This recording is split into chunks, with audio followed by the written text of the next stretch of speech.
Hi, my name is Alexis and welcome to Cum Caritas, where we discover, defend, and live the Catholic faith. And this is my conversion story. So I was born in the Philippines to two Filipino parents, and when I was a baby, I was baptized into the Catholic Church. My parents are, however, Mormon. They still are Mormon today. And the reason why they baptized me into the Catholic faith is basically because of tradition. So if you don't know already, about 82% of the population in the Philippines is Catholic. And so even though my parents are Mormon, they just baptized me into the Catholic faith because of tradition. Apart from being baptized, that was the most Catholic thing about us. We never went to Mass. I never had, I was never confirmed. I never had First Communion, etc. None of that. I was just baptized into the faith.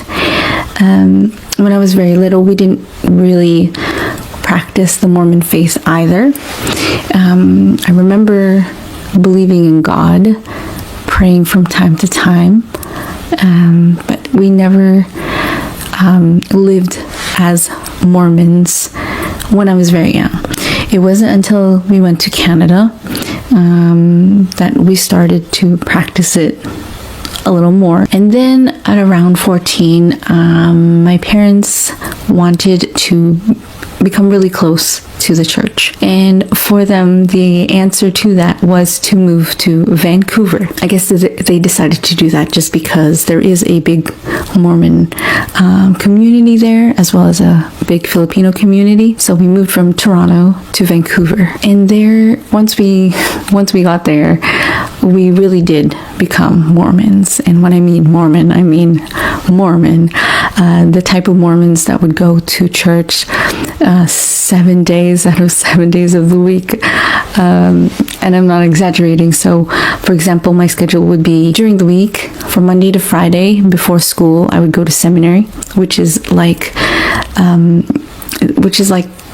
catechism for high school students. And that would be around 45 minutes in the morning, something like that, right before school. And then we would have after school activities sometimes, young men, young women's night, dances, and then we had the church service for 3 hours on Sundays. And we were just like every typical Mormon family, that we really lived in this Mormon community, and everybody around us was Mormon, and we were very active in the community. And I even became the My Mates president at one point, and we were just very, very involved. And I myself, I can't speak for everybody else in my family, but I became a very, very devout Mormon.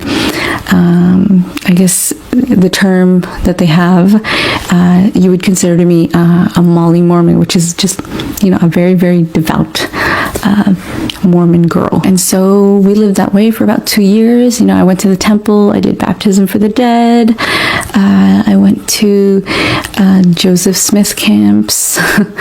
And then about 2 years later, my parents decided that Vancouver was a little too relaxed and that they wanted to move back to Toronto. And I was devastated. I didn't want to go. I just started making friends, establishing myself, and my church life as well was very rooted in the area we were in, and I just didn't want to leave, teenage hormones. But regardless of how I felt and how my brother and sister felt, we left Vancouver and went back to Toronto. It wasn't long after that that I had a falling out with the church. At this time, I was actually trying to pursue a career in acting. I did everything I had. I went to all these programs, I auditioned, and something about all of these programs, one thing that unites them a lot of the times, they all had the same kind of ideologies, and a lot of the ideologies would contradict my beliefs that I had as a Mormon, as a Christian in general. I know that there are many people that think that Mormonism is not Christian, but Mormons, when you are Mormon, you do consider yourself as a Christian. So That's beside the fact. But there were many things that I was starting to not believe about the Mormon faith, and I just started to think differently. I think at that age in general, teenage years, that's when you just start questioning things that you have learned throughout your life from other people. But then that's when my beliefs just started to contradict what I was being taught. It was at around this time as well that I met my future husband. He was an atheist, and I was Mormon, and so that made for great conversation, and we became really, really good friends, and we would have discussions about Mormonism, atheism. It was with him as well as through peers that I concluded that Mormonism is not true, and since it is not true, I cannot believe in it. And from that point on, I started to live my life as an atheist, but not in the sense, I never shouted out to the world like, oh, look at me, I'm an atheist. It was really just, I stopped going to church. I stopped doing church activities. I stopped praying. So it was more like that, just not thinking about God, but not necessarily exclaiming to the world that I'm an atheist. So fast forward 2014, I've been married for 3 years. I now live in France, and my husband, who, like I said, was atheist, started showing signs of interest in the Catholic Church. For me, it was a little bizarre. I said, hold on a second, you're atheist. You helped me become an atheist. What made you decide that Catholicism is now interesting and perhaps maybe true? And out of all the religions, why atheism? Out of all religions, why Catholicism? It's that one religion that people think like, wow. And I thought at the time, wow, why would you go back to Catholicism? It's so backward, it's so sexist, it's so the whole lot. But he told me to give it a chance. That's the great thing about my husband. We tend to just have discussions, and then we tell each other to look into things.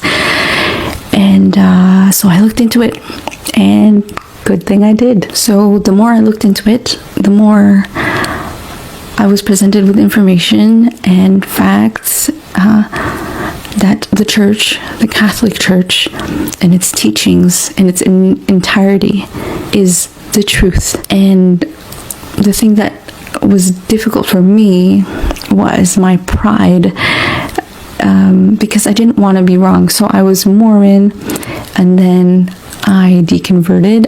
I became atheist, and I thought that was the truth, but it's not. So the pride in me, I didn't want to admit that I was wrong again, but at one point or another I had to. And through a lot of reading, a lot of praying, eventually, it was very weird to pray. After not having prayed for a long time, I was convinced that the church is true, and I just had to accept that I was wrong and that I only had part of the truth. I was almost there. I was getting there. That becoming